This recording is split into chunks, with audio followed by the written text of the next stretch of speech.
عبدالسلام رضویف طول 3 سال میشود در مکتب موسیقی بچگانه به نام بوی محمد نیازوی شهر خوجند تحصیل میکند. میگوید که شوق و ذوق سرآینده شدن را در دل پروریده در آینده صنعتکار نامی شدن میخواهد. او در آزمون خواندن سرودهای هنرمند جمهوری تاجیکستان بوی محمد نیازوف که در تلویزیون ولایت سوق دایر گردید با اهل گروه شرکت نموده صاحب جای نمایان گردید.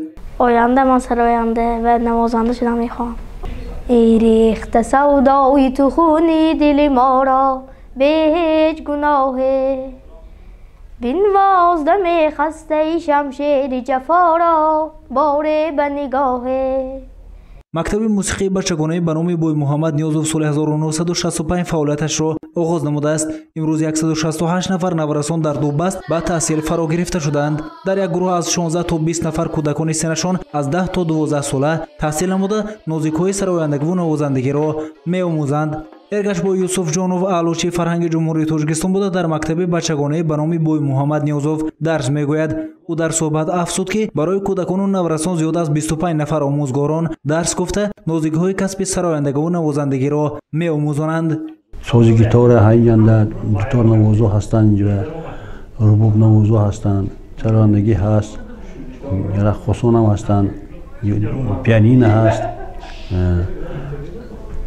دایره دستا هستند. این دایره، این رباب، از اون سرآیندگی، از اون گیتار این 5 سال. دیگرش چه کلمه‌اش گفتم 7 سال.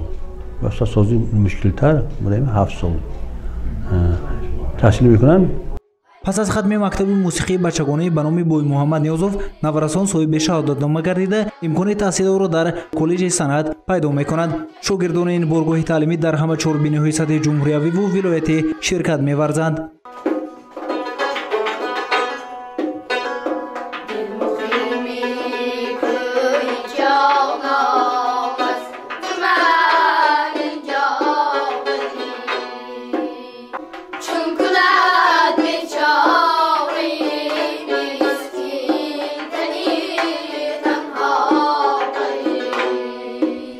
مکتب موسیقی بچگانه به نام بوی محمد نیازوف همساله زیاد از 200 نفر را برای تحصیل جلب می‌نماید. امسال 24 نفر این مکتب را ختم می‌نمایند. باید گفت که سنه 12 می همساله روز 6 مقام جشن گرفته می‌شود. در مکتب موسیقی نیز تیاری برای تجلیل این روز آمادگی ادامه دارد. گزارش سید مختار سید انور، نسیم جان رحیموف برای برنامه اطلاعاتی خبر.